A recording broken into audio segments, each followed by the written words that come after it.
पूरा कैंप ही वड्डिया सी तो साडा कैंप सी पूरा पिंड दे साडे गड्डे कम से कम मील डेढ़ च गड्डे किथे गड्डियां दे अपना बाल बच्चा बाहर सी। अच्छा पता नहीं हिंदू सी या मुसलमान सी या सिख सी उत्थे कैंप देखिया पूरा वड्डिया दा मेरी पूरा वड्डिया दा सी मेरी अखां च आंसू आ गए।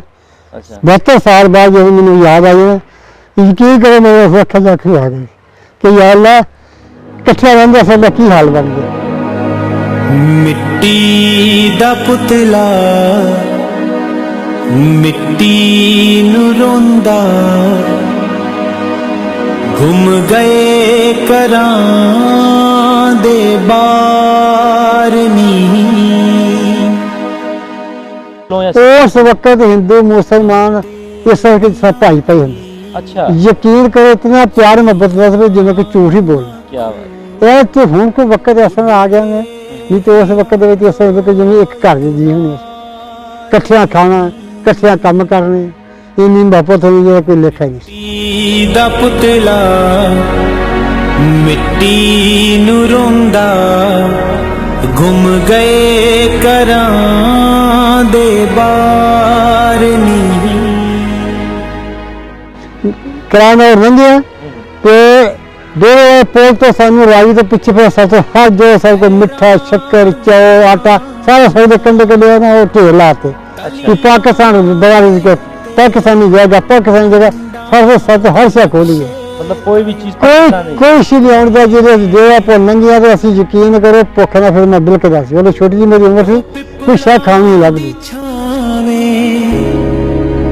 ओतियां दे मेले टुट गईयां वंगां दे टुकड़े पए ने ए धूड़ां दी कलगी चेते आंदा अपना बिल्कुल आखिर भुल नहीं। अच्छा दिल बड़ा कर रहा वो गलियां महल्ले मैनू इन्ना पता जो मेरा घर सी ना वो आखिरी गली। अच्छा आखिरी गली उस गली के आखिरी मकान मेरा उस अगे गली मुक्की जाती अद्धे भी मकान सिद्धे भी तो मेरे सामने घर इत्थे भी ज़ियारत कर ली अपना वतन भी देखिए। अच्छा वो इधर आके ज़ियारत करन खुले वतन ते हुण है नहीं है हुण अपना वतन कि असि साडी याद आ सोचे की करिए जिथे जन्म होया अपना वतन हो क्या और इतनी तरफ अपना वतन देखने की जिन्हें झूठ बोले वतन इंसान का ईमान हुंदा वतन की कदर होंदी प्रदेश जाके। मैं माशाअल्लाह उमरा हज किया एक उमरा किया एक हज किया यकीन करो मेरी याद दस हूँ मैं लगे दुआ करना याला मैं अपना वतन दिखा दे फिर हज करा तो फिर नहीं सकते मौत दे। अच्छा उदों तुसीं करतारपुर साहब भी आए सी? हाँ करतारपुर आके देखा फिर असीं इत्थे आके दुआ की है। अच्छा साडे बुजुर्गों ने असीं इत्थे आके दुआ मंगी है। अल्लाह ताला ने साडे फिर आसान मुश्किल हल कर दी उन्हां दी दुआवां नाल।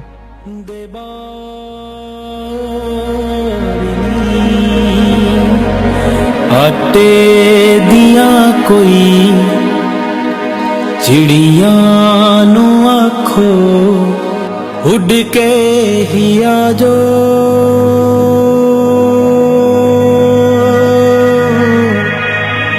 एक बार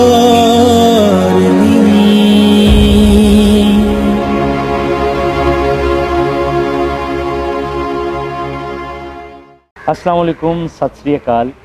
लहंदे ते चढ़दे पंजाब दीयां सांझां नूं लै के पंजाबी लहर दी टीम 1947 दी वंड वेले दीयां कहानियां तुहाडे रूबरू करदी है। इन्हां ही कहानियां नूं लै के अज असीं पहुंचे हां करतारपुर साहब और एक इहो जिहे बजुर्ग साडे नाल मौजूद ने जो उस वेले दा हाल अज साडे रूबरू करनगे। इन्हां कहानियां दा मकसद किसी धर्म किसी जात किसी मुल्क के खिलाफ कोई गलबात करना नहीं है बल्कि इन्हां कहानियां दा मकसद 1947 तो पहलां दे हालात तो वाक़ियात बारे आने वाली पीढ़ी नूं दर्शाउणा है। यह कहानियां यह किस्से किसी किताब दे विच सानूं नहीं मिलते जो बजुर्ग सानूं दसदे ने। आओ अपनी नवी कहानी लई वधदे हां ते बजुर्ग नाल गलबात करदे हां। अस्सलाम वालेकुम जी। वालेकुम सलाम बाबा जी की हाल चाल ने? सत श्री अकाल जी। की नाम जी तुहाडा? मेरा नाम खादम हुसैन है। खादम हुसैन तुहाडे पिता जी दा वालिद साहब दा? मेरे वालिद साहब दा मोहम्मद फाजल वालदा मोहम्मद सदीका बीबी। अच्छा जी तुसीं इत्थे कित्थे रहिंदे? ते हुण असीं जिहड़ा शेखपुर विच आ गांव साडा गंग है। की तुहाडी उम्र कितनी है? मेरी उम्र है जी इस वेले कोई 80-81 साल। 80-81 साल। अच्छा तुहाडा जन्म किस पिंड च? जन्म मेरा जी जंडी चमता जिला गुरदासपुर ਉੱਥੇ ਮੇਰਾ ਜਨਮ ਹੈ। ਚਮਤਾ ਮੇਰਾ ਪਿੰਡ ਹੈ, ਜੰਡੀ ਚਮਤਾ ਦੋਵੇਂ ਇਕੱਠੇ ਬੋਲਦੇ। ਅੱਛਾ ਬਿਲਕੁਲ ਲਾਗੋ ਲੱਗੀ ਆ। ਅੱਛਾ ਉੱਥੇ ਗੁਰਦਾਸ- ਸਾਡੇ ਇੱਕ ਬਜ਼ੁਰਗ ਹਾਮਦ ਸ਼ਾਹ ਵੀ ਆ, ਅੱਛਾ ਇੱਕ ਸਾਡੇ ਬਜ਼ੁਰਗ ਮੌਲਵੀ ਫਜ਼ਲ ਮੁਹੰਮਦ ਸਾਹਿਬ ਆ। ਅੱਛਾ ਉਹਨਾਂ ਜਿਸ ਜਿਵੇਂ ਬਾਬਾ ਗੁਰੂ ਨਾਨਕ ਦੀ ਟੇਰੀ ਸਾਡੀ, ਉੱਥੇ ਉਹਦੀ ਟੇਰੀ ਆ ਬਾਬਾ ਫਜ਼ਲ ਮੁਹੰਮਦ ਸਾਹਿਬ ਦੀ ਜੰਡੀ, ਉਹਨੂੰ ਜੰਡੀ ਸ਼ਰੀਫ ਕਹਿੰਦੇ ਨੇ। ਚੰਡੀ ਸ਼ਰੀਫ, ਠੀਕ ਠੀਕ। ਤੇ ਜਿਸ ਵਕਤ ਪਾਕਿਸਤਾਨ ਹਿੰਦੁਸਤਾਨ ਬਣਦਾ, ਪਹਿਲੇ ਅਸੀਂ ਬਿਲਕੁਲ ਹਿੰਦੂ ਮੁਸਲਮਾਨ ਸਿੱਖ ਸਭ ਭਾਈ ਭਾਈ ਸੀ। ਕੋਈ ਕਿਸੇ ਦੇ ਕੋਈ ਜ਼ਰਾ ਖਿਆਲ ਨਹੀਂ ਸੀ ਕਿ ਤੂੰ ਕੌਣ ਹੈ ਮੈਂ ਕੌਣ ਹਾਂ। ਅੱਛਾ ਇੰਨੀ ਮੁਹੱਬਤ, ਇੰਨਾ ਪਿਆਰ, ਅੱਛਾ ਕੰਮ ਦੇਣੇ ਲੈਣੇ। ਆਜ਼ਾਦ ਜਿਸ ਵੇਲੇ ਆ ਪਾਰਟੀਸ਼ਨ ਬਣਿਆ, ਅਸੀਂ ਪਾਕਿਸਤਾਨ 'ਚ ਆ ਗਏ, ਉਹ ਹਿੰਦੁਸਤਾਨ ਹਿੰਦੂ ਅੱਛਾ ਅਸੀਂ ਆ ਗਏ। ਹੁਣ ਜਿਹੜਾ ਗੁਰੂ ਨਾਨਕ ਸਾਹਿਬ ਸਾਡਾ ਅੱਲਾਹ ਤਾਲਾ ਨੇ ਉਹਨਾਂ ਦਾ ਇਤਫਾਕ ਕੀਤਾ, ਬਹੁਤ ਖੁਸ਼ ਹਾਂ। ਔਰ ਅਸੀਂ ਵੀ ਤੁਹਾਡਾ ਜ਼ਿਆਦਾ ਮੰਨਦੇ ਹਾਂ। ਅੱਛਾ ਤੁਸੀਂ ਆਪਣੀ ਬਾਤ ਸਮਝੋ, ਅਸੀਂ ਕਹਿੰਦੇ ਸਾਡੀ ਵਿਰਾਸਤ ਹੈ। ਅੱਛਾ ਇਹਨਾਂ ਵਿੱਚ ਕੋਈ ਸ਼ੱਕ ਨਹੀਂ ਕਿ ਇਹਨਾਂ ਦੀ ਸ਼ੇਰ ਪੜ੍ਹੋ ਦੇਖੋਗੇ, ਇਹ ਤਾਂ ਅੱਲਾਹ ਦੇ ਬੰਦੇ ਸੀ। ਹਾਂਜੀ ਸਭ ਦਾ ਅੱਲਾਹ ਇੱਕ ਹੈ, ਜੀ ਬਿਲਕੁਲ। ਹਰ ਦੀ ਪੈਦਾਇਸ਼ ਮੇਰੇ ਰੱਬ ਤਾਲਾ ਨੇ ਪਿਆਰ ਕੀਤੀ। ਇਨਸਾਨ ਨੂੰ ਇਨਸਾਨ ਬੁਰਾ ਕਵੇ ਨਾ, ਹਾਂ ਕੋਈ ਮਜ਼ਹਬ ਹੈ, ਕੋਈ ਬਿਲਾ ਰਹੀ, ਅੱਲਾਹ ਦਾ ਹੈ ਨਾ, ਜੀ ਬਿਲकुल ਬਿਲकुल। ਕੋਈ ਆਪਣੇ ਉਹਦੇ ਬਣ ਕੇ ਆਇਆ ਹੀ ਨਹੀਂ। ਉਹ ਬਾਬਾ ਜੀ ਤੇ ਸਾਰਿਆਂ ਦੇ ਸਾਂਝੇ ਆ, ਸਾਂਝੇ। ਅਸੀਂ ਮਲ ਮਾਲ ਕੇ ਹਾਂ ਬੈਠੇ ਤੁਸੀਂ ਹਾਂ। ਮਨ ਮਰਦੇ ਸਾਡਾ ਤੁਹਾਡਾ ਜ਼ਿਆਦਾ। ਬਿਲਕੁਲ ਬਿਲਕੁਲ ਸਾਰਿਆਂ ਦੇ ਸਾਂਝੇ ਨੇ। ਬਿਲਕੁਲ। ਅੱਛਾ ਜਿਸ ਪਿੰਡ ਦੇ ਵਿੱਚ ਤੁਸੀਂ ਰਹਿੰਦੇ ਸੀ, ਜੀ, ਤੁਹਾਡਾ ਜੀ। ਜਨਮ ਲਗਭਗ ਤੁਸੀਂ ਦੱਸ ਰਹੇ ਹੋ ਕਿ 1936 ਦਾ ਤੁਹਾਡਾ ਜਨਮ ਹੈ, ਜੀ ਆ। ਤੇ ਜਿਸ ਪਿੰਡ ਦੇ ਵਿੱਚ ਤੁਸੀਂ ਰਹਿ ਰਹੇ ਸੀ, ਉੱਥੇ 47 ਤੋਂ ਪਹਿਲੇ ਕਿਸ ਤਰ੍ਹਾਂ ਦੇ ਹਾਲਾਤ ਸਨ, ਔਰ ਤੁਹਾਡੇ ਜਿਹੜਾ ਪਿੰਡ ਸੀ ਇਹਦੇ ਲਾਗੇ ਲਾਗੇ ਕਿਹੜੇ ਕਿਹੜੇ ਪਿੰਡ ਸੀ? ਸਾਡੇ ਪਿੰਡ ਲਾਗੇ ਇੱਕ ਗਰੋਟਾ ਸੀ, ਗਰੋਟਾ, ਚੌਹਾਨ ਸੀ, ਚੌਹਾਨ। ਧਮਿਆਈ ਸੀ, ਸ਼ਹਿਰ ਸਾਡਾ ਗਰੋਟਾ ਸੀ, ਝਰੋਲੀ ਸੀ, ਅੱਛਾ ਬਿਆਨਪੁਰ, ਇਹ ਹੁਸ਼ਿਆਰਪੁਰ ਦਾ ਤੇ ਗੁਰਦਾਸਪੁਰ ਦਾ ਬੰਨਾ ਵਿੱਚ ਦਰਿਆ ਸੀ। ਅੱਛਾ ਮੇਰੇ ਵਾਲਦਾ ਨਾਨਕੇ ਦਰਿਆ ਪਾਰ ਸੀ, ਉਹ ਦਰਿਆ ਲੰਘ ਕੇ ਬਿਆਸਾ ਜਾਂਦੇ ਸੀ। ਅੱਛਾ ਸਾਰੀ ਹੋਸ਼ ਹੈ ਆਪਣੀ ਜ਼ਮੀਨ ਦੀ। ਬਰਾਨ ਸਾਡਾ ਇਲਾਕਾ ਸੀ। ਇਹ ਜਿਹੜੀ ਨਹਿਰ ਪਠਾਨ ਸਾਡੇ ਲੱਗਦੀ ਲੰਘਦੀ ਸੀ, ਅੱਛਾ ਸਾਥੋਂ ਕੋਈ 1.5 ਕਿ 2 ਕਿਲੋਮੀਟਰ ਸੀ ਲੰਘਦੇ ਪਾਸੇ। ਅੱਛਾ ਇਹ ਸਾਡੇ ਕੋਲ ਹੀ ਹੁੰਦੀ ਸੀ। ਅੱਛਾ ਅੱਲਾਹ ਤਾਲਾ ਨੇ ਸਾਡੀ ਕਿਸਮਤ ਦੇ ਵਿੱਚ ਉਹ ਨਹੀਂ ਹੋਇਆ। ਅੱਛਾ ਹੁਣ ਮੈਂ ਬੜੀ ਕੋਸ਼ਿਸ਼ ਕਰ ਰਿਹਾ ਕਿ ਮੈਂ ਆਪਣਾ ਜਨਮ ਦੇਖਣਾ, ਮੈਂ ਆਪਣੇ ਪਿੰਡ ਜਨਮ ਪੌਥਾਂ ਵੇਖਣੀ ਹੈ। ਅੱਛਾ ਦੇਖਣੀ ਹੈ। ਤੇ ਗਵਰਨਮੈਂਟ ਹਿੰਦੁਸਤਾਨ ਸਾਨੂੰ ਵੀਜ਼ਾ ਨਹੀਂ ਦਿੰਦੀ। ਅੱਛਾ ਅਸੀਂ ਕਰਤਾਰਪੁਰ ਸਾਹਿਬ ਦੇ ਵਿੱਚ ਹੁਣ ਬੈਠੇ ਆ, ਜੀ। ਤੇ ਕਰਤਾਰਪੁਰ ਸਾਹਿਬ ਵੀ ਤੇ ਪਹਿਲੇ ਗੁਰਦਾਸਪੁਰ ਚ ਹਾਂ ਆਉਂਦਾ ਜੀ ਸੀ। ਬਿਲਕੁਲ ਵੀ ਗੁਰਦਾਸਪੁਰ ਸੀ। ਅੱਛਾ ਇਹਦੇ ਨਾਲ ਨਾਲ ਹੋਰ ਕਿਹੜੇ ਕਿਹੜੀ ਜਗ੍ਹਾ? ਗੁਰਦਾਸਪੁਰ, ਸ਼ੱਕਰਗੜ੍ਹ ਵੀ ਸ਼ੱਕਰਗੜ੍ਹ ਸੀ, ਸ਼ੱਕਰਗੜ੍ਹ ਇਹ ਜਿਹੜੀ ਸ਼ੱਕਰਗੜ੍ਹ ਤਹਿਸੀਲ ਪਹਿਲੇ ਵੀ ਸਾਡੀ ਗੁਰਦਾਸਪੁਰ ਗੁਰਦਾਸਪੁਰ ਸੀ। ਸੀ। ਅੱਛਾ ਅੱਛਾ ਜਿਸ ਬਿਲਕੁਲ। ਪਾਰਟੀਸ਼ਨ ਬਣਿਆ ਫਿਰ ਸਿਆਲਕੋਟ ਨੇ ਲਾਤੀ ਹੈ। ਅੱਛਾ ਉਸ ਤੋਂ ਬਾਅਦ ਪਾਰਟੀਸ਼ਨ ਤੋਂ ਬਾਅਦ ਇਹ ਸਿਆਲਕੋਟ ਨਾਲ? ਹਾਂ ਜੀ ਸਿਆਲਕੋਟ ਨੇ ਲੱਗੀ ਹੈ। ਠੀਕ ਹੁਣ ਅੱਲਾਹ ਚਾਹੇ ਨਾ ਤੁਹਾਡਾ ਜਿਹੜਾ ਕਰਤਾਰਪੁਰ ਹੈ ਇਹ ਜ਼ਿਲ੍ਹਾ ਬਣਾਤਾ ਨਾਰਵਾਲ, ਅੱਛਾ ਇਹਦੀ ਤਹਿਸੀਲ ਬਣਾਤੀ ਹੈ ਸ਼ੱਕਰਗੜ੍ਹ, ਸਹੀ ਹੋ ਗਿਆ। ਇੱਕ ਦਫਰਵਾਰ ਤਹਿਸੀਲ ਬਣਾਤੀ ਹੈ। ਹੂੰ। ਮਾਸ਼ਾਅੱਲਾ ਅਸੀਂ ਇਹਨਾਂ ਸਰਦਾਰ ਸਾਹਿਬ ਨੂੰ ਮਿਲ ਕੇ ਬਹੁਤ ਜ਼ਿਆਦਾ ਖੁਸ਼ ਹੋਇਆ, ਔਰ ਇੰਨੀ ਖੁਸ਼ੀ ਹੋਈ ਹੈ ਕਿ ਜਿਸ ਤਰ੍ਹਾਂ ਅਸੀਂ ਮੁੜ ਕੇ ਨਾ ਭਾਈ ਭਾਈ ਮਿਲੇ। ਯਕੀਨ ਕਰੋ ਇੰਨਾ ਖੁਸ਼ੀ ਮੈਂ ਦਿੱਤੇ ਨਾ ਕਿਹੜਾ ਭਾਈ, ਮੈਨੂੰ ਬਹੁਤ ਖੁਸ਼ੀ ਹੈ ਕਿ ਇਨਸਾਨ ਨੂੰ ਅੱਲਾਹ ਤਾਲਾ ਨੇ ਪੈਦਾ ਕੀਤਾ ਨਾ, ਇਨਸਾਨ ਨੂੰ ਇਸੇ ਵਾਸਤੇ ਕੀਤਾ ਕਿ ਤੂੰ ਪਿਆਰ ਕਰ, ਮੁਹੱਬਤ ਕਰ। ਜੀ। ਅੱਛਾ ਬਾਬਾ ਜੀ ਜਿੱਥੇ ਤੁਸੀਂ ਉਸ ਵੇਲੇ ਰਹਿੰਦੇ ਸੀਗੇ, ਜੀ ਜੀ ਉੱਥੇ ਆਲੇ ਦੁਆਲੇ ਦੇ ਪਿੰਡਾਂ ਦੇ ਵਿੱਚ ਤੁਹਾਡੇ ਪਿੰਡ 'ਚ ਸਿੱਖ ਹੈਗੇ ਸੀਗੇ? ਨਹੀਂ ਜੀ ਤੁਹਾਡੇ ਪਿੰਡ 'ਚ ਕੋਈ ਸਿੱਖ ਕੋਈ ਨਹੀਂ? ਸ਼ੱਕ ਨਹੀਂ ਸੀ। ਤੇ ਹਿੰਦੂ? ਹਿੰਦੂ ਸਾਡੇ ਜੋ ਕਮੀ ਸੀ ਉਹ ਸੀ, ਹੋਰ ਕੋਈ ਹਿੰਦੂ ਨਹੀਂ ਸੀ। ਅੱਛਾ ਜੇ ਲਵਾਤ ਰੱਖਣਾ ਕਰਦੇ ਸੀ ਅੱਛਾ ਅਸੀਂ ਉਸ ਵਕਤ ਜੇ ਸਾਡੇ ਇਹਨਾਂ ਸਾਈਕ ਬਾਰੇ ਕਹਿੰਦੇ ਉਸ ਵੇਲੇ ਅਸੀਂ ਇਹਨਾਂ ਨੂੰ ਮਾਸ਼ੇ ਕਹਿੰਦੇ ਸੀ। ਸਾਡੇ ਘਰਾਂ ਦਾ ਕੱਕੜ ਕੂੜਾ ਇਹ ਹੋਲੇ ਅਸੀਂ ਉਹਨੂੰ ਮਾਸ਼ੇ ਕਹਿੰਦੇ ਸੀ। ਜੇ ਸਾਡੇ ਕਮੀ ਸੀ ਉਹ ਲੁਹਾਰ ਤਰਖਾਨ ਅੱਛਾ ਧੋਬੇ ਮੋਚੀ ਸੀ, ਉਹ ਸਾਡੇ ਨਾਈ, ਉਹ ਸਾਡੇ ਆਪਣੇ ਜਾਤੀ ਸੀ। ਅੱਛਾ ਅੱਛਾ। ਜੀ ਹਾਂ। ਤੇ ਬਾਬਾ ਜੀ ਤੁਹਾਡੇ ਆਲੇ ਦੁਆਲੇ ਪਿੰਡਾਂ 'ਚ ਸਿੱਖ ਰਹਿੰਦੇ ਸੀਗੇ? ਨਹੀਂ ਅੱਛਾ ਜਿਹੜੇ ਤੁਹਾਡੇ ਪਿੰਡ ਦੇ ਵਿੱਚ ਹਿੰਦੂ ਵੀ ਰਹਿੰਦੇ ਸੀ ਤੇ ਹਿੰਦੂ ਸਾਡੇ ਮੇਰੋ ਤੇ ਜੱਗੋ, ਮੇਰੋ ਤੇ ਜੱਗੋ? ਮੇਰੋ ਦੀ ਜੱਗੋ ਉਹ ਲੁਹਾਰ ਤਰਖਾਨ ਸੀ। ਅੱਛਾ ਉਹਨਾਂ ਦਾ ਮੈਨੂੰ ਪਤਾ, ਉਹਨਾਂ ਦੇ ਬੱਚੇ ਜਿਹੜੇ ਸੀ ਉਹ ਉਸ ਵੇਲੇ ਛੋਟੇ ਛੋਟੇ ਸੀ, ਖੇਡਦੇ ਖੇਡਦੇ ਇੱਕ ਉਹਨਾਂ ਦੇ ਨਾਵਾਂ ਦਾ ਨਹੀਂ ਪਤਾ। ਉਹਨਾਂ ਦੇ ਬਾਲ ਦਾ ਮੇਰੋ ਤੇ ਜੱਗੋ ਸੀ। ਅੱਛਾ ਇੱਕ ਸਾਡੇ ਧੰਨਾ ਹੁੰਦਾ ਸੀ, ਧੰਨਾ? ਧੰਨਾ ਮਾਸ਼ਾ ਸੀ ਉਹਨੂੰ ਕਹਿੰਦੇ ਸੀ, ਕਿਰਪੀ ਮਾਸ਼ੀ ਸੀ। ਹੂੰ ਸਾਡੇ ਇਸ ਤਰ੍ਹਾਂ ਸਾਰੇ ਉਹਦੇ ਕੰਮ ਕਰਦੇ ਹੁੰਦੇ ਸੀ। ਅੱਛਾ ਤੇ ਜਿਹੜੇ ਅਸੀਂ ਲਾਗੇ ਲਾਗੇ ਸਾਡੇ ਇੱਕ ਪੰਡੋਲੀ ਮੇਲਾ ਲੱਗਣਾ, ਝੋਲੀ ਛਿੰਝ ਬੜੀ ਵੱਡੀ ਪੈਂਦੀ ਹੁੰਦੀ ਸੀ, ਅੱਛਾ ਉੱਥੇ ਮੁਲਤਾਨ ਤੱਕ ਭਲਾਉਣ ਉਸ ਵਕਤ ਆਉਂਦੇ ਹੁੰਦੇ ਸੀ। ਅੱਛਾ ਤੇ ਦੇਖਦੇ ਹੁੰਦੇ ਸਿਆਣੇ ਬੰਦੇ ਛੋਟੇ ਮੀ ਚੁੱਕ ਕੇ ਨਾਲ ਲੈ ਜਾਣਾ। ਅੱਛਾ ਤੇ ਉਹ ਹੁਣ ਦਿਲ ਕਰਦਾ ਵੀ ਕਿਸੇ ਤਰ੍ਹਾਂ ਅੱਲਾਹ ਤਾਲਾ ਸਬਬ ਲਾ ਦੇ ਸਵਾਬ ਲਾ ਦੇ ਤਾਂ ਆਪਣਾ ਵਤਨ ਦੇਖ ਜੀ। ਲਈ। ਜ਼ਰੂਰ ਤੁਹਾਡੇ ਪਿੰਡ ਵਾਲੇ ਤੁਹਾਨੂੰ ਵੇਖਦੇ ਹੋਣੇ ਆ ਉਧਰ ਦੇ ਤੇ ਉਹਦੇ ਚ ਮਰ ਮੁੱਕ ਗਏ, ਲੇਕਿਨ ਇਹ ਵੀ ਚਲੋ ਪਿੰਡ ਤੇ ਹੈ ਨਾ। ਚਲੋ ਹੁਣ ਦੇਖ ਅਸੀਂ ਡੇਰਾ ਸਾਹਿਬ ਆਏ ਆ ਨਾ, ਹੁਣ ਸਾਡੇ ਵਾਸਤੇ ਉਹਨਾਂ ਵੀ ਜਿਵੇਂ ਅਸੀਂ ਆਪਣਾ ਹੱਜ ਕਰਨੇ ਨੇ। ਅੱਛਾ ਉਦੋਂ ਜਦੋਂ ਤੁਸੀਂ ਰਹਿੰਦੇ ਸੀ ਜਿਹੜੇ ਪਿੰਡ ਦੇ ਵਿੱਚ, ਜੀ ਜੀ ਉੱਥੇ ਕੋਈ ਤਾਸਬ ਤੇ ਨਹੀਂ ਸੀ? ਤੁਸੀਂ ਸਾਰੇ ਨਾ ਜੀ ਮੁਸਲਮਾਨ ਕੋਈ ਹੁੰਦੇ ਸੀ? ਬਿਲਕੁਲ ਮੁਸਲਮਾਨ ਹਿੰਦੂਆਂ ਕੋਲੋਂ ਜਾਂ ਉਹ ਉਸ ਵਕਤ ਹਿੰਦੂ ਮੁਸਲਮਾਨ ਇਸ ਤਰ੍ਹਾਂ ਕੇ ਸਭ ਭਾਈ ਭਾਈ ਹੁੰਦੇ। ਅੱਛਾ ਯਕੀਨ ਕਰੋ ਇਤਨਾ ਪਿਆਰ ਮੁਹੱਬਤ ਦਾ ਜਿੰਨਾ ਕਿ ਝੂਠ ਹੀ ਬੋਲਦੇ। ਕੀ ਬਾਤ। ਇਹ ਤੇ ਹੁਣ ਕੋਈ ਵਕਤ ਐਸਾ ਆ ਗਿਆ ਨੇ ਨਹੀਂ ਤੇ ਉਸ ਵਕਤ ਦੇ ਵਿੱਚ ਇਸ ਤਰ੍ਹਾਂ ਕਿ ਜਿਵੇਂ ਇੱਕ ਘਰ ਦੇ ਜੀ ਹੋਣੇ ਸੀ, ਇਕੱਠਿਆਂ ਖਾਣਾ, ਇਕੱਠਿਆਂ ਕੰਮ ਕਰਨੇ, ਇੰਨੀ ਮੁਹੱਬਤ ਹੋਣੀ ਜਿਹਦਾ ਕੋਈ ਲੇਖਾ ਹੀ ਨਹੀਂ ਸੀ। ਅੱਛਾ, ਉਹ ਤੁਸੀਂ ਪੜ੍ਹੇ ਵੀ ਹੋ ਉੱਥੇ? ਨਹੀਂ ਜੀ, ਮੈਂ ਕੋਈ ਨਹੀਂ ਪੜ੍ਹਿਆ। ਮੈਂ ਵਾਲਦ ਮੇਰਾ ਇਕੱਲਾ ਸੀ, ਅਗਰ ਮੈਂ ਵੀ ਇਕੱਲਾ ਕਿ ਮੇਰਾ ਬੇਟਾ ਵੀ ਇਕੱਲਾ ਹੈ, ਤੇ ਮੇਰੀ ਵਾਲਦ ਦਾ ਕਹਿੰਦੀ ਮੇਰਾ ਬੱਚਾ ਕਿ ਮੈਂ ਪੜ੍ਹਾਉਣਾ ਨਹੀਂ, ਜੇ ਪੜ੍ਹਾਤਾ ਨਹੀਂ ਨੌਕਰੀ ਕਰਨੀ ਉਹ ਮੈਂ ਕਿਵੇਂ ਦੇਖਾ ਕਰਾਂਗੀ। ਅੱਛਾ, ਹਾਂ ਜੀ, ਉਹਨੂੰ ਫਿਰ ਕਰਕੇ ਮੈਂ ਸਕੂਲ ਮੈਂ ਇੱਕ ਦੋ ਦਿਨ ਗਿਆ ਤੇ ਫਿਰ ਉਹ ਨਾ ਫਿਰ ਹਟਾ ਲਿਆ ਕਿ ਮੈਂ ਨਹੀਂ ਪੜ੍ਹਾਉਣਾ। ਫਿਰ ਮੈਨੂੰ ਮਸਜਿਦ 'ਚ ਪਾ ਦਿੱਤਾ, ਫਿਰ ਮੈਂ ਆਪਣੀ ਕਿਤਾਬ ਕੁਰਾਨ ਪਾਕ ਪੜ੍ਹਿਆ। ਅੱਛਾ ਅੱਛਾ ਅੱਛਾ, ਹਾਫਿਜ਼ ਕੁਰਾਨ। ਹਾਂ, ਨਹੀਂ ਹਾਫਿਜ਼ ਕੁਰਾਨ ਹੀ ਲੈ ਕੇ ਪੜ੍ਹ ਲਿਆ।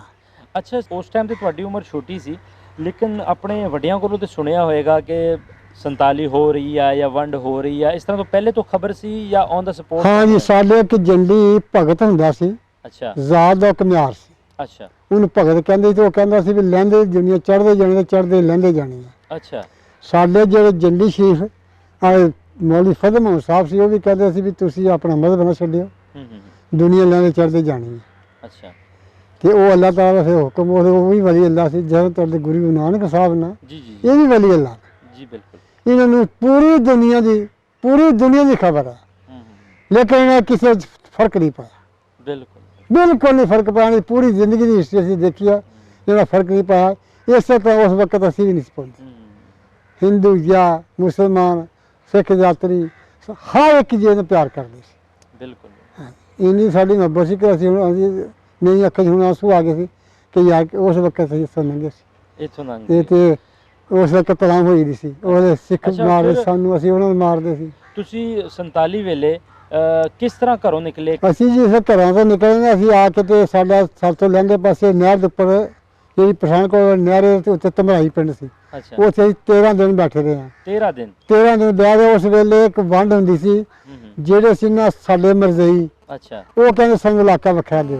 ਉਸ ਵੇਲੇ ਅਸੀਂ ਫਿਰ ਕਲਾਨੌਰ ਸੇ ਆਏ ਹਾਂ, ਕਲਾਨੌਰ ਸਾਡੇ ਬਜ਼ੁਰਗ ਕਹਿੰਦੇ ਵੀ ਜੇ ਦੇਖਿਆ ਨਹੀਂ ਲਾਹੌਰ ਦੇਖ ਲਿਆ ਕਲਾਨੌਰ, ਬਹੁਤ ਖੂਬਸੂਰਤ ਜਗ੍ਹਾ ਕਲਾਨੌਰ। ਅੱਛਾ, ਉੱਥੋਂ ਫਿਰ ਅਸੀਂ ਉਸੇ ਸੜਕੇ ਆਏ ਹਾਂ ਡੇਰਾ ਗੁਰੂ ਨਾਨਕ ਨੂੰ। ਅੱਛਾ, ਡੇਰਾ ਗੁਰੂ ਨਾਨਕ ਨੂੰ ਆਏ। ਤੇ ਡੇਰੇ ਵਾਲਾ ਪੁੱਲ ਲੰਘ ਕੇ ਅਸੀਂ ਆਏ ਹਾਂ, ਉੱਥੇ ਆ ਕੇ ਸਾਡੇ ਦੇਖਿਆ ਕਿ ਪਤਾ ਨਹੀਂ ਉਹ ਹਿੰਦੂ ਸੀ ਜਾਂ ਮੁਸਲਮਾਨ ਸੀ ਜਾਂ ਸਿੱਖ ਸੀ, ਉੱਥੇ ਕੈਂਪ ਦੇਖਿਆ ਪੂਰਾ ਵੱਡਿਆ ਦਾ, ਮੇਰੀ ਵੱਡਿਆ ਹੋਇਆ ਸੀ, ਪੂਰਾ ਵੱਡਿਆ ਦਾ ਸੀ। ਮੇਰੀ ਅੱਖਾਂ 'ਚ ਆਂਸੂ ਆ ਗਏ ਨੇ। ਅੱਛਾ, 72 ਸਾਲ ਬਾਅਦ ਜਦੋਂ ਮੈਨੂੰ ਯਾਦ ਆਈ ਨਾ, ਯਕੀਨ ਕਰੋ ਮੇਰੇ ਅੱਖਾਂ 'ਚ ਆਂਸੂ ਆ ਗਏ ਕਿ ਯਾ ਅੱਲਾ, ਇਕੱਠਿਆਂ ਰਹਿੰਦੇ ਸਾਡਾ ਕੀ ਹਾਲ ਬਣ ਗਿਆ। ਕਲਾਨੌਰ ਰਸਤੇ ਸੀ ਆਏ, ਫਿਰ ਡੇਰਾ ਗੁਰੂ ਨਾਨਕ।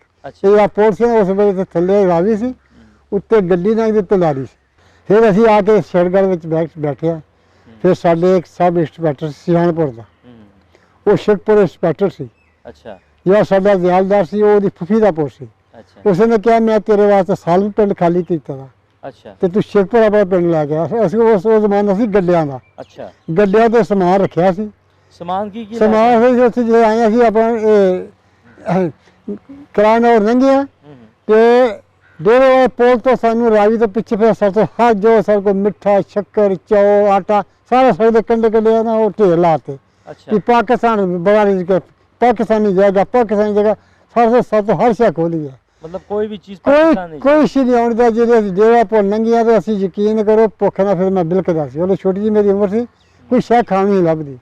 ਇੱਥੇ ਅਸੀਂ ਆ ਕੇ ਫਿਰ ਅਸੀਂ ਇੱਕ ਪਿੰਡੀ ਪਿੰਡ ਹੈ ਇੱਥੇ, ਉੱਥੇ ਬੈਠੇ ਤੇ ਉੱਥੇ ਲੋਕਾਂ ਦੇ ਮੰਗਣੇ ਆਟਾ ਦਾਣੇ ਆਖਿਆ ਕੋਈ ਨਹੀਂ ਇੱਥੇ। ਬਸ ਫਿਰ ਅੱਲਾਹ ਤਾਲਾ ਨੇ ਉਹ ਸਾਨੂੰ 24 ਸਰਿਆ ਆ ਗਿਆ।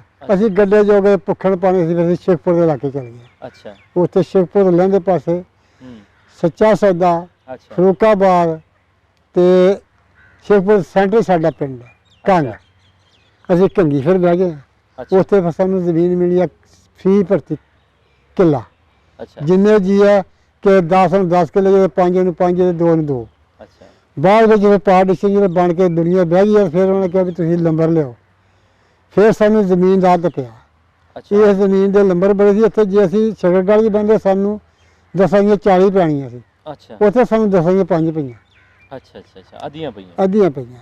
ਅੱਛਾ, ਤੁਸੀਂ ਡੇਰਾ ਬਾਬਾ ਨਾਨਕ ਤੋਂ ਕਿਹੜੇ ਪੁਲ ਥਾਣੀ ਆਏ ਸੀ? ਰਾਵੀ ਦੇ ਕਿਹੜਾ ਪੁਲ ਤੁਸੀਂ ਕ੍ਰਾਸ ਕੀਤਾ? ਜਿਹੜਾ ਇਹੋ ਪੁਲ ਜਿਹੜਾ ਰਾਵੀਆ ਜਿਹੜਾ ਇੱਥੇ ਹੁੰਦਾ ਸੀ? ਹਾਂ, ਇੱਥੇ ਹੁੰਦਾ ਸੀ, ਇਸੇ ਪੁਲ ਸੇ ਰਸਤਾ ਸਾਨੂੰ ਇਹੋ ਆ ਗੁਰਦਾਸਪੁਰ।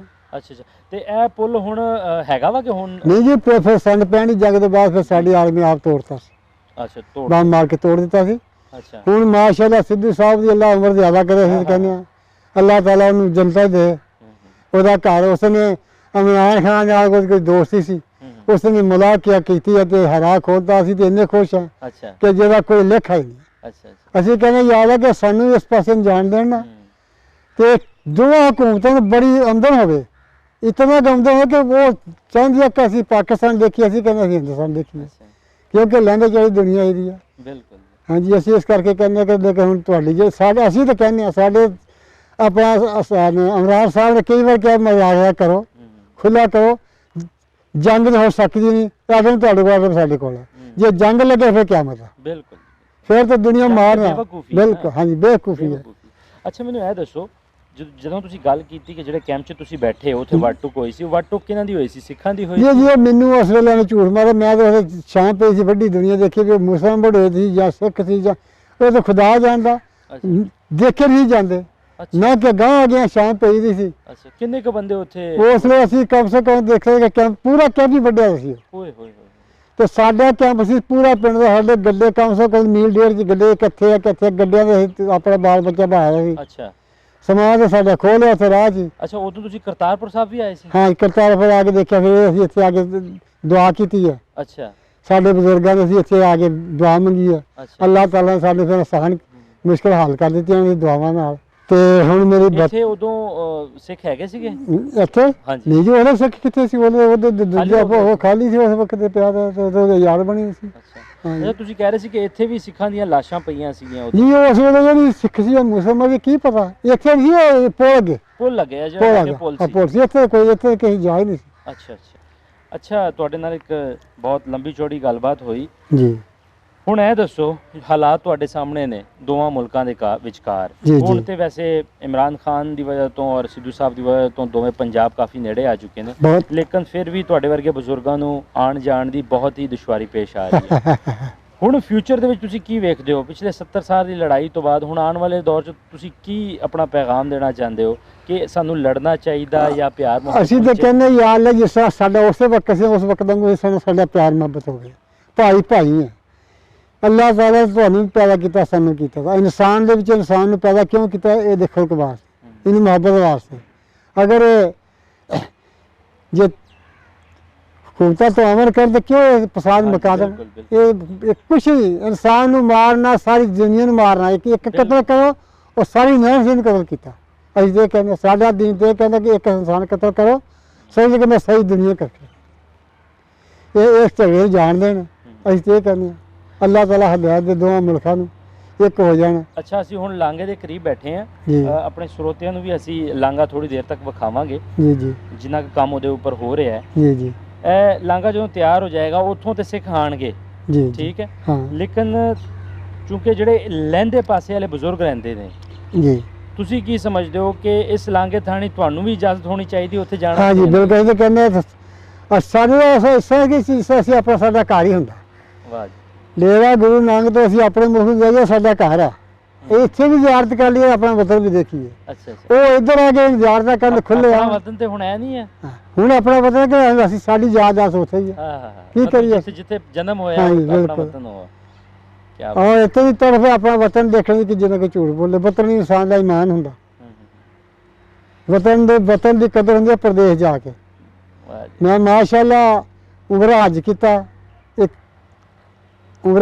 ਹੱਜ ਕੀਤਾ ਯਕੀਨ ਕਰੋ ਮੇਰੀ ਯਾਦ ਦੱਸ ਹੁਣ ਮੈਂ ਅੱਲਾ ਕੇ ਦੁਆ ਕਰਨਾ ਯਾ ਅੱਲਾ ਮੈਨੂੰ ਆਪਣਾ ਵਤਨ ਦਿਖਾ ਦੇ ਫਿਰ ਹੱਜ ਕਰਾਂ ਤੇ ਫਿਰ ਮੈਨੂੰ ਬੇਸ਼ੱਕ ਤੂੰ ਮੌਤ ਦੇ ਦੇ ਇਤਨਾ ਮੇਰਾ ਪਿਆਰ ਆਪਣੇ ਵਤਨ ਨਾਲ ਵਤਨ ਮੈਂ ਫਿਰ ਜ਼ਰੂਰ ਕਰਨਾ ਇਹ ਵੀ ਹੁਣ ਵਤਨ ਹੈ ਸਾਡਾ ਲੇਕਿਨ ਪ੍ਰਦੇਸ਼ ਤੇ ਹੈ ਨਾ ਜਿਹੜੀਆਂ ਹੁਣ ਤਾਰਾਂ ਬਣ ਚੁੱਕੀਆਂ ਨੇ ਠੀਕ ਹੈ ਮਤਲਬ ਬਿਲਕੁਲ ਤੁਸੀਂ ਲਾਗੇ ਬਾਰਡਰ ਇੱਥੋਂ ਤਕਰੀਬਨ 3 ਕਿਲੋਮੀਟਰ ਹੈਗਾ ਤੇ 3 ਕਿਲੋਮੀਟਰ ਪਾਰ ਤੁਹਾਡਾ ਆਪਣਾ ਪਿੰਡ ਹੈਗਾ ਚੇਤੇ ਆਂਦਾ ਆਪਣਾ ਪਿੰਡ? ਬਿਲਕੁਲ ਭੁੱਲਦਾ ਨਹੀਂ ਪਿੰਡ।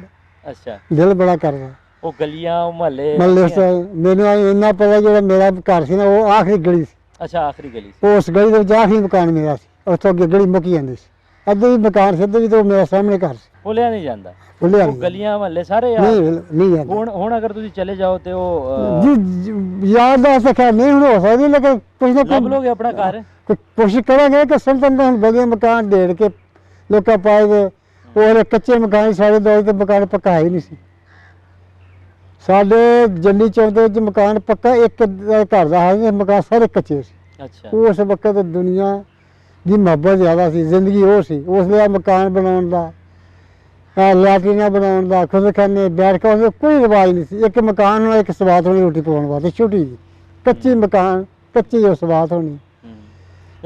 ਲੋਕ ਤੇ ਲੋਕ ਇੰਨੇ ਪੱਕੇ ਸੀ ਕਿ ਜਿਵੇਂ ਕਿਸੇ ਕੋ ਆਏ ਨਾ ਜਾਣ ਨਾ ਦੇਣਾ, ਕਦੇ ਉਹਦੀ ਜੁੱਤੀ ਲੁਕਾ ਲਾ, ਕਦੇ ਉਹਦੀ ਪੱਗ ਲੁਕਾ ਲਾ, ਖਾ ਹਿੰਦੂ ਹੈ, ਖਾ ਸਿੱਖ ਹੈ, ਖਾ ਮੁਸਲਮਾਨ ਹੈ, ਜਾਂ ਨਹੀਂ ਜਾਣ ਦੇਣਾ, ਜਾਂ ਨਹੀਂ ਜਾਣ ਦੇਣਾ। ਅੱਜ ਤੱਕ ਇਤਨਾ ਪਿਆਰ ਕਰਨਾ, ਇਤਨਾ ਪਿਆਰ ਕਰਨਾ। ਤੇ ਮੇਰਾ ਇੱਕ ਹਰਜੀਤ ਸਿੰਘ ਦੀ ਮੜੀ ਬੈਤੂਲ ਮਾਲਦਾਨ ਚਾਰਜ ਆ, ਅਦਰ ਸ਼ਾਹ ਦਾ ਨਾਂ ਹੈ। ਉਹ ਤੁਹਾਡਾ ਸਾਰਾ ਇੰਤਜ਼ਾਮ ਉਹ ਅੱਗੇ ਦਾ ਕਰਦਾ। ਹੁਣ ਮੇਰੇ ਨਾਲ ਉਹ ਮੇਰੇ ਬਹੁਤ ਦੋਸਤ ਨੇ। ਉਹਦੇ ਕੋਲ ਮੈਂ ਮਿਲਣ ਵਾਸਤੇ ਕਹਿੰਦਾ ਯਾਰ ਅਸੀਂ ਆਏ ਕਰਤਾਰਪੁਰ। ਮੈਂ ਕਿਹਾ ਤੇਰਾ ਭਲਾ ਹੋ ਜਾਏ। ਉਹ ਮੈਨੂੰ 72 ਸਾਲ ਹੋ ਗਿਆ, ਮੈਨੂੰ ਵੀ ਨਾਲ ਲੈ ਗਿਆ। ਉਹ ਮੈਨੂੰ ਗੱਡੀ ਲੈ ਆਏ, ਅੱਗੇ ਮਾਸ਼ਾਅੱਲਾ ਸਰਦਾਰ ਸਾਹਿਬ ਮਿਲੇ, ਬਹੁਤ ਹੀ ਖੁਸ਼ੀ ਹੋਈ ਹੈ। ਉਹਨਾਂ ਨੇ ਮੇਰਾ ਪਿਆਰ ਸ਼ਾਹ ਨਾਲ ਮੈਨੂੰ ਇੱਥੇ ਲਿਆਂਦਾ। ਤੇ ਹੁਣ ਮੈਂ ਦਿਲ ਕਰਦਾ ਵੀ ਮੈਂ ਦੱਸੋ ਬਿਲਕੁਲ ਨਜ਼ਦੀਕ ਹੈ ਗੁਰਦਾਸਪੁਰ। ਤੇ ਅੱਲਾਹ ਤਾਲਾ ਦਾ ਕਰਮ ਇਹ ਹੈ ਕਿ ਸਾਨੂੰ ਇਸ ਥਾਂ 'ਤੇ ਆ ਕੇ ਅੱਜ 72 ਸਾਲ ਬਾਅਦ ਮੈਂ ਥਾਂ 'ਤੇ ਆ ਕੇ ਸਾਨੂੰ ਮਿਲੇ, ਬਹੁਤ ਖੁਸ਼ੀ ਹੋਈ ਹੈ। ਇਹਨਾਂ ਨਾਲ ਗੱਲ ਕੀਤੀ ਹੈ ਕਿ ਮੇਰਾ ਵੀ ਆਪਣਾ ਨਾ ਗਾਉਂ ਦੇਖਣ ਬਾਅਦ ਦਿਲ ਕਰਦਾ। ਅੱਛਾ, ਹੁਣ ਦੇਖੋ ਦੁਨੀਆ ਅੱਲਾਹ ਤਾਲਾ। ਅਸੀਂ ਬਜ਼ੁਰਗਾਂ ਨਾਲ ਗੱਲਬਾਤ ਕਰ ਰਹੇ ਸੀ ਔਰ ਸਾਰੀ ਕਹਾਣੀ ਤੁਹਾਡੇ ਰੂਬਰੂ ਪੇਸ਼ ਕੀਤੀ ਕਿ ਅੱਜ ਜਦੋਂ ਮੈਨੂੰ ਇੱਥੇ ਕਰਤਾਰਪੁਰ ਸਾਹਿਬ ਇਹਨਾਂ ਨਾਲ ਮੁਲਾਕਾਤ ਹੋਈ ਤੇ ਬਾਰ-ਬਾਰ ਇਹਨਾਂ ਨਾਲ ਜਿਸ ਪਿਆਰ ਨਾਲ, ਜਿਸ ਮੁਹੱਬਤ ਨਾਲ ਮੈਨੂੰ ਮਿਲ ਰਹੇ ਸੀ ਔਰ ਬਾਰ-ਬਾਰ ਜਿਸ ਲਾਂਘੇ ਦੀ ਮੇਰੇ ਕੋਲ ਪੁੱਛ ਕਰ ਰਹੇ ਸੀ ਕਿ ਕਿਆ ਅਸੀਂ ਵੀ ਇਸ ਰਸਤੇ ਥਾਣੀ ਜਾ ਸਕਾਂਗੇ। ਇਸੇ ਤਰ੍ਹਾਂ ਦੇ ਬੇਸ਼ੁਮਾਰ ਬਜ਼ੁਰਗ ਪਾਕਿਸਤਾਨ ਦੀ ਧਰਤੀ 'ਤੇ ਜਿਹੜੇ ਅੱਜ ਵੀ ਆਪਣਾ ਵਤਨ, ਆਪਣਾ ਦੇਸ਼ ਉਸ ਜਗ੍ਹਾ ਨੂੰ ਕਹਿੰਦੇ ਨੇ ਜਿੱਥੇ ਉਹ ਪੈਦਾ ਹੋਏ ਸਨ। ਇਹੋ ਜਿਹੇ ਲੋਕ ਅੱਜ ਵੀ ਇਸ ਆਸ ਦੇ ਵਿੱਚ ਨੇ ਕਿ ਸਿੱਧੂ ਸਾਹਿਬ ਔਰ ਇਮਰਾਨ ਖਾਨ ਸਾਹਿਬ ਇਹਨਾਂ ਵਾਸਤੇ ਵੀ ਕੋਈ ਰਾਹ ਖੋਲ੍ਹਣਗੇ, ਇਹਨਾਂ ਵਾਸਤੇ ਵੀ ਕੋਈ ਵੀਜ਼ੇ ਦੇ ਵਿੱਚ ਨਰਮੀ ਆਵੇਗੀ ਔਰ ਇਹ ਆਪਣਾ ਦੇਸ਼, ਆਪਣਾ ਵਤਨ ਵੇਖ ਸਕਾਂਗੇ। ਸਾਡੇ ਇਹਨਾਂ ਕਹਾਣੀਆਂ ਦਾ ਮਕਸਦ ਹੀ ਇਹੀ ਹੈ ਕਿ ਪਿਆਰ, ਅਮਨ, ਮੁਹੱਬਤ, ਦੇਸ਼ਾਂ, ਜ਼ਾਤਾਂ, ਮਜ਼ਹਬਾਂ ਦੇ ਵਿਚਕਾਰ ਜੋ ਅਸੀਂ 71 ਸਾਲਾਂ ਦੀ ਲੜਾਈ ਲੜ ਰਹੇ ਹਾਂ ਉਹ ਕਿੰਨੀ ਕੁ ਉਹਦੇ 'ਚ ਹਕੀਕਤ ਹੈ ਔਰ ਕਿਆ ਸਾਡੀ ਆਉਣ ਵਾਲੀ ਨਸਲ ਵੀ ਇਹ ਲੜਾਈ ਲੜਦੀ ਰਹੇਗੀ। ਸੋ ਸਾਡੀ ਇਸ ਕਹਾਣੀਆਂ ਦਾ ਮਕਸਦ ਹੀ ਸਿਰਫ ਇਹ ਹੈ ਕਿ ਇਹਨਾਂ ਮੁਲਕਾਂ, ਦੇਸ਼ਾਂ ਅਤੇ ਜ਼ਾਤਾਂ ਦੇ ਵਿਚਕਾਰ ਇੱਕ ਪਿਆਰ ਮੁਹੱਬਤ ਦੇ ਪੁਲ ਬਣੇ ਜਾਣ। ਬਜ਼ੁਰਗ ਦੱਸ ਰਹੇ ਸੀ ਕਿ ਉਹ ਜਿਸ ਪੁਲ ਥਾਣੀ ਆਏ ਸੀ ਅੱਜ ਉਸ ਪੁਲ ਨੂੰ ਵੇਖ ਰਹੇ ਨੇ ਲੇਕਿਨ ਅੱਜ ਉਹ ਜਾ ਨਹੀਂ ਸਕਦੇ ਉੱਥੇ। ਸੋ ਸਾਡੀ ਇਹਨਾਂ ਕਹਾਣੀਆਂ ਦਾ ਮਕਸਦ ਕਿ ਇੱਕ ਇਹ ਬਜ਼ੁਰਗ ਵੀ ਆਪਣਾ ਪਿੰਡ ਵੇਖ ਸਕਣ, ਆਪਣਾ ਜਨਮ ਪੌ ਥਾਂ ਵੇਖ ਸਕਣ। ਆਉਣ ਵਾਲੀ ਕਹਾਣੀ ਤੱਕ ਇੱਕ ਵਾਰੀ ਫਿਰ ਸਾਨੂੰ ਇਜਾਜ਼ਤ ਦਿਓ। ਮਿਲਦੇ ਹਾਂ ਜੀ, ਰੱਬ ਰਾਖਾ। ਮਿੱਟੀ ਦਾ ਪੁਤਲਾ ਮਿੱਟੀ ਨੂੰ ਰੋਂਦਾ, ਗੁੰਮ ਗਏ ਘਰਾਂ ਦੇ ਬਾਰ ਨੀ, ਆਟੇ ਦੀਆਂ ਕੋਈ ਚਿੜੀਆਂ ਨੂੰ